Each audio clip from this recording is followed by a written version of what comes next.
తిరుపతి నగర ప్రజలు ఎప్పుడెప్పుడా అని ఎదురు చూస్తున్నటువంటి చిరకాల వాంఛ గత 5 సంవత్సరాలుగా స్థానికులు తిరుమల శ్రీవారికి దూరం అయ్యారు.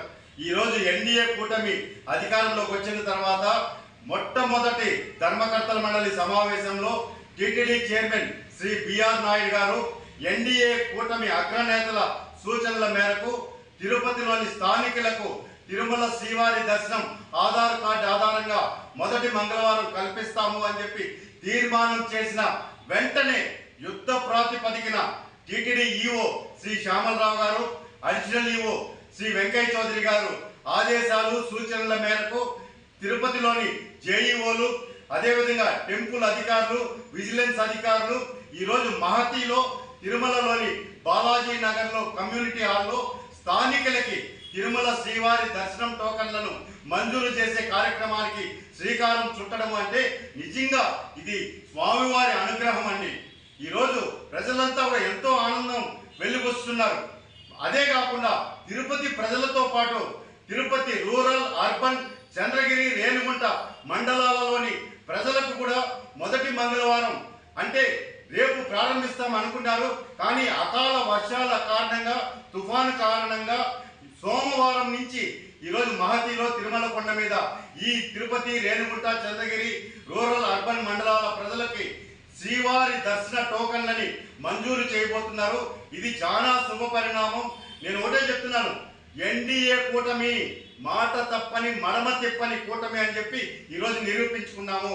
ఎందుకంటే అసెంబ్లీ ఎన్నికల సందర్భంగా తిరుపతి ప్రజలకి మేమంతా కూడా వార్డుల్లో పర్యటిస్తూ అయ్యా తిరుమల శ్రీవారి దర్శనాన్ని తిరిగి పునఃప్రారంభిస్తాము, ఆ ఎన్డీఏ కూటమి అభ్యర్థిని బలపరచండి అని విజ్ఞప్తి చేస్తే ప్రజలంతా కూడా మా మీద నమ్మకంతో, విశ్వాసంతో అఖండ మెజారిటీతో తిరుపతి అభ్యర్థిని గెలిపించడం జరిగింది. దానికి మీరు మా మీద ఉంచిన నమ్మకాన్ని వమ్ము చేయకుండా ఈరోజు బోర్డు సమావేశం అయిన వెంటనే బిఆర్ నాయుడు గారి చేతుల మీదుగా ఎల్లుండి సోమవారం అంటే తిరుపతి ప్రజలందరికీ కూడా ఇది పండుగ వాతావరణం అండి. స్వామివారిని ఎటువంటి సిఫార్సులు లేకుండా, ఏ సిఫార్సు లేఖలో సంబంధం లేకుండా ఆధార్ కార్డు ఎత్తుకొని మనం మహతిలో పోయి ఇచ్చి టోకన్లు తీసుకొని తిరుమల శ్రీవారిని ప్రతి నెల మొదటి మంగళవారం దర్శనం చేసుకునే ఆ భాగ్యాన్ని కల్పించినందుకు నేను మనస్ఫూర్తిగా తిరుపతి ప్రజల తరఫున వాళ్ళకి హృదయపూర్వకంగా ధన్యవాదాలు తెలియజేసుకుంటున్నా.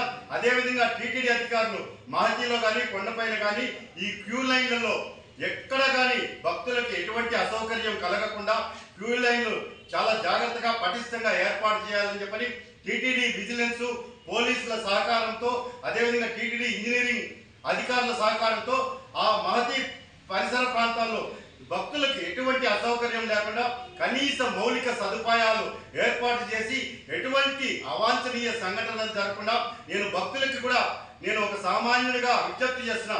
టీటీడీ మన కోసం ఇంత త్వరగా నిర్ణయం తీసుకున్నందుకు మనం అందరం కూడా టీటీడీ అధికారులకి, టీటీడీ యాజమాన్యానికి సంపూర్ణ సహకారం అందించాలి. ఎక్కడ కూడా తోపులాటలు, తొక్కిసలాటలు జరగకుండా ఎవరు మొదట వస్తే వాళ్ళకి టోకన్లు అందుబాటులోకి వస్తాయి. కాబట్టి ఎవ్వరు కూడా తొందరపడద్దండి.